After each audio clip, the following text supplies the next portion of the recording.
Prepare yourself and hold on to your seat.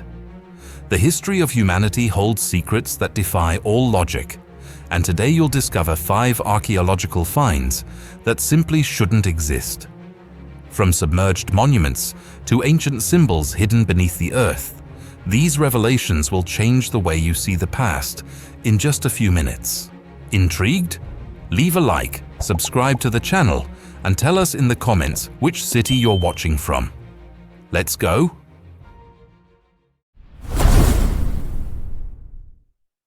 The Uffington White Horse. In the hills of Oxfordshire, England, there is a figure made of chalk so absurdly large that you can only understand what it is if you are flying in an airplane or being a bird. It was carved into the side of the hill and stretches for more than 109 meters in length, which is a hell of a lot of ground. The Uffington White Horse is a prehistoric geoglyph, a giant stylized image created by removing the grass to reveal the brilliant white chalk that lies just below the soil. Imagine the work to weed all of that. It has been there, strong and steady, for more than 3,000 years, surviving the weather, wars, and time. And the most bizarre thing is that nobody knows who made it or why. Scientific tests confirmed that the figure was created between 1380 and 550 before Christ. This means that it is older than the Roman Empire and even more ancient than the Iron Age fortresses that are located nearby. The horse is thin, long, with a flowing tail and a head that looks more like a piece of abstract art than a realistic drawing of an animal. The craziest thing of all is that there is no written mention of it until the 11th century. In other words, for more than 2,000 years, people took care of it without leaving a single little note explaining the reason. And that is the big point. How did it survive? If no one cut the grass and cleaned the chalk lines constantly, the horse would disappear in a few decades, swallowed by hungry nature. This means that for 30 centuries, generations of people took the trouble to climb the hill to renew the lines, like a sacred commitment. In the past, there were festivals where people gathered to clean the horse, a tradition that seems to come from forgotten times. The design is so modern and minimalist that if you looked quickly, you would think it is the logo of a current technology company. In the past, people once thought it was a dragon or even a celestial symbol, but only with aerial photos in the 20th century were they able to confirm that it was indeed a horse. It survived Roman invasions, Viking attacks, and medieval wars because each generation decided that that image was worth being preserved. It is impressive to think that people from 3,000 years ago already had such a clean sense of design. Nowadays, we can't keep a painting on the living room wall for 5 years without wanting to change the color. But these people kept a 109-meter chalk horse clean for 30 centuries. That is what I call an extreme commitment to outdoor decoration, even if no one down below knew what they were actually seeing. It is incredible to think that the largest billboard in history was maintained by hand for millennia without any instruction manual. The Yonaguni Monument. Imagine that you are a diver named Kihachiro Arataki, and in 1986, you decide to take a dive off the south coast of Yonaguni Island, there in Japan. Out of nowhere, you come across something bizarre underwater, a gigantic stepped structure rising from the ocean floor.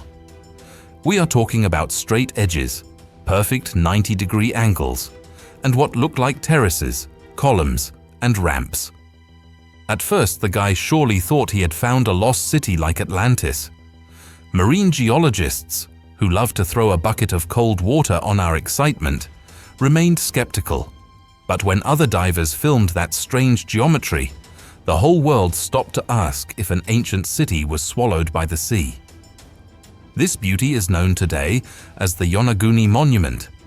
It lies about 25 meters below the surface, is more than 100 meters long, and 25 meters high. It looks a lot like a ziggurat or a stepped pyramid, complete with platforms, ledges, and what many describe as carved staircases and rectangular plazas. And it is not an isolated block. It is part of a huge submerged area full of intriguing rock formations. The fight among scientists is ugly and seems to have no end. Japanese marine geologist Masaki Kimura swears up and down that the monument was made by human hands, or at the very least, heavily modified. According to his theory, the structure could be 10,000 years old or more, which would make it one of the oldest constructions of humanity. He points out tool marks, supposed inscriptions, and even astronomical alignments. But skeptics say it is all the work of nature, the result of erosion and the way sandstone naturally breaks underwater. They even say that whoever sees stairs there is suffering from pareidolia, which is when we see patterns where they do not exist. If Yonaguni is human work, we will have to tear up the history books on East Asian architecture, since the oldest Japanese villages used wood and earth, not stone. The idea of a megalithic stone city built long before the pyramids is treated by traditional archaeology as something improbable. But if it is natural, it is one of the most sinister coincidences in geology, imitating human architecture with frightening precision. Those who go down there describe lines so sharp they shouldn't be there, and staircases that seem to go straight up into the infinite blue. Natural or not, the monument is huge and a jaw-dropping sight. Sincerely, if nature really made 90-degree angles, this perfect without using a ruler, she deserves congratulations and an architecture degree. Now, if it was an ancient civilization, I just wanted to know where they hid the waterproof sunscreen, because working stone under the ocean must not be easy on anyone's back. Nature is an incredible artist, but these submerged right angles test our ability to believe in coincidences too much. The Cochno Stone. In a field on the outskirts of Glasgow, Scotland, there is a sandstone slab that is unlike anything else on planet Earth. Nearly 13 meters long and 8 meters wide, the Cochno Stone is covered by a dense network of symbols, swirls, circles, spirals, and geometric patterns carved into the rock. There are more than 90 markings known as cups and rings, some connected by lines that cross the entire surface. Experts believe these engravings are about 5,000 years old, coming from the end of the Neolithic or the beginning of the Bronze Age. This stone was officially documented for the first time in 1887, and archaeologists of the time were jaw-dropped by such complexity. Generally, this type of marking is found on small, isolated stones, but this slab is one of the most densely inscribed prehistoric surfaces in all of Europe. It is as if it were the blackboard of a school of prehistoric geniuses. The meaning of all this? Well, that's where the problem lies. Nobody knows anything. Theories range from astronomical maps and territorial charts to water flow diagrams. Some think they are ritual symbols, shamanic visions, or even a primitive form of writing. Others suggest the stone marked land ownership or seasonal events, such as the solstices. But what makes it all more mysterious was what happened in the decade of 1960. Local authorities decided to simply bury the entire stone under several meters of earth. The reason was to protect it from vandals and erosion, as they did not have the resources to take care of such a large monument in the open air at the time. The stone remained missing for 50 years, until in 2015, a team from the University of Glasgow used three-dimensional scanning technology to restudy the site. What they saw was shocking. The markings were much more complex than previously thought and showed layers from different eras, proving that the stone was used as a kind of public mural for millennia. There are no bones, there are no tools, just these deep spirals and grooves that remain a message we still cannot read. I find it fascinating that the solution to protect the stone was literally to hide the heritage under the rug, or rather, under tons of earth. It is the archaeological equivalent of when you receive a last-minute visitor and throw all the mess into the closet so no one sees it. The craziest thing is to think that the people from 5,000 years ago were there checking in on the stone, and we, with all the technology in the world, cannot understand if that is a star map or just the sketch of a bored artist. We have satellites mapping the universe, but we are still confused by drawings made on a stone in a backyard in Scotland. The mysterious altar of Monte da Codi. Hidden on the island of Sardinia, between the blue of the Mediterranean Sea and the hills of northern Sassari, exists one of the strangest and most inexplicable ancient monuments in all of Europe. Called Monte da Codi, this gigantic stone platform looks like absolutely nothing you would find in that region or anywhere else on the European continent. If you look from afar, it looks like a classic stepped pyramid. If you get close, you will swear you are standing before a ziggurat, that type of platform temple that we only usually see in books about ancient Mesopotamia. The problem is that this is not in Iraq or the Middle East. This is in Sardinia, Italy, and honestly, Monte da Codi shouldn't be there at all.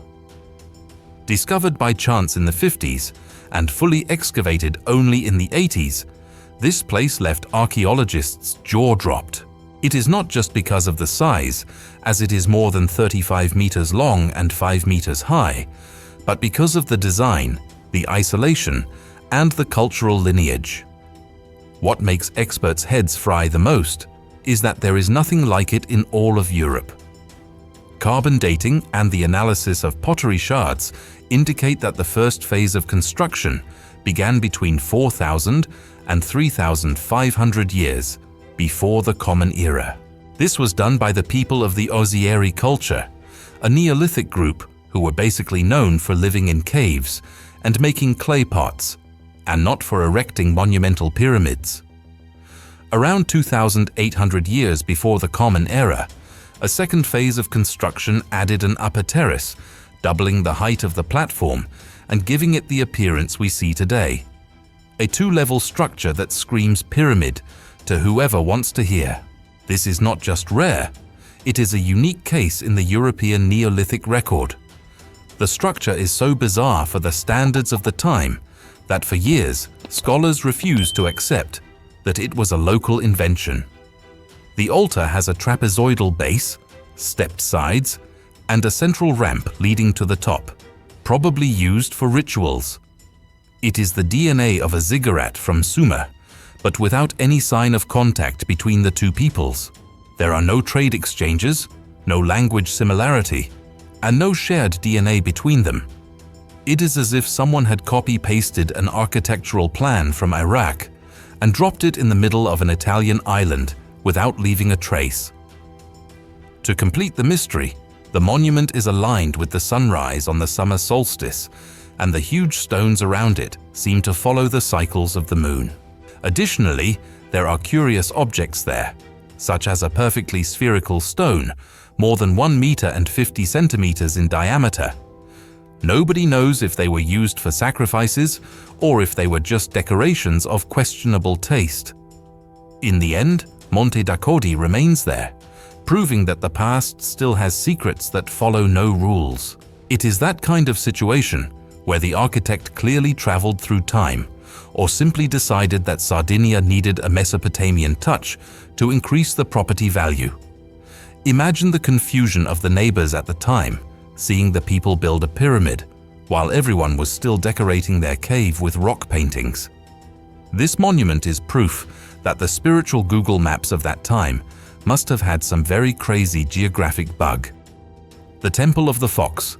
Located near the city of Puno, Peru, archaeologists have unearthed a complex so old that it totally challenges our understanding of the first civilizations of South America. This place became known as the Temple of the Fox, thanks to a detailed wall painting found inside. It dates to about 3000 before Christ, which means it is more than 5,000 years old. This makes it one of the oldest ceremonial structures in the Andes, built long before the Incas or even the Chavin people even thought about existing. The big surprise is not just the advanced age, but to whom the temple was actually dedicated. It was not for a sun god or an imposing jaguar, but for a fox. The site was discovered in 2010 at a site called Buena Vista by a team led by archaeologist Robert Benfer. They used ground-penetrating radars and found strange patterns under the ground that turned out to be a U-shaped ceremonial complex, more than 20 meters in diameter, made of mud bricks and stone. Inside the main chamber, facing exactly toward the sunrise, was the fresco of the fox. It had stylized features, a curled tail, and next to it, symbols of corn plants and waves that looked like rivers coming out of its hungry mouth. For those people, the fox was not just any animal or a clever beast from fables. She was a creator deity, responsible for bringing water, fertility, and abundance to the crops. But why a fox? It turns out that the ancients observed foxes digging tunnels, and often this ended up leading farmers to precious underground water sources. Therefore, she became the ultimate symbol of irrigation. The strangest thing is that the temple seems to have been buried on purpose at some point in history, with layers of earth and gravel thrown in a controlled way to preserve the painting. Perhaps it was a farewell ritual because of climate change or the arrival of a new religion.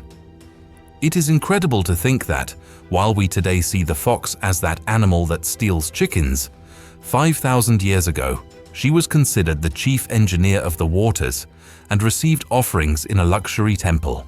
The guys took the concept of observing nature to such a high level that they turned a digging animal into a god of agriculture. Imagine the face of the first farmer who followed a fox, found water, and thought it was time to build a giant building for her. It is fantastic how a simple observation of nature was transformed into an entire religion dedicated to such a crafty animal. Which of these ancient mysteries do you think holds the biggest secret? Share your thoughts below, tell us your city, like the video, subscribe, and turn on notifications. Check out the other videos on your screen to keep diving into history's greatest puzzles. See you in the next one.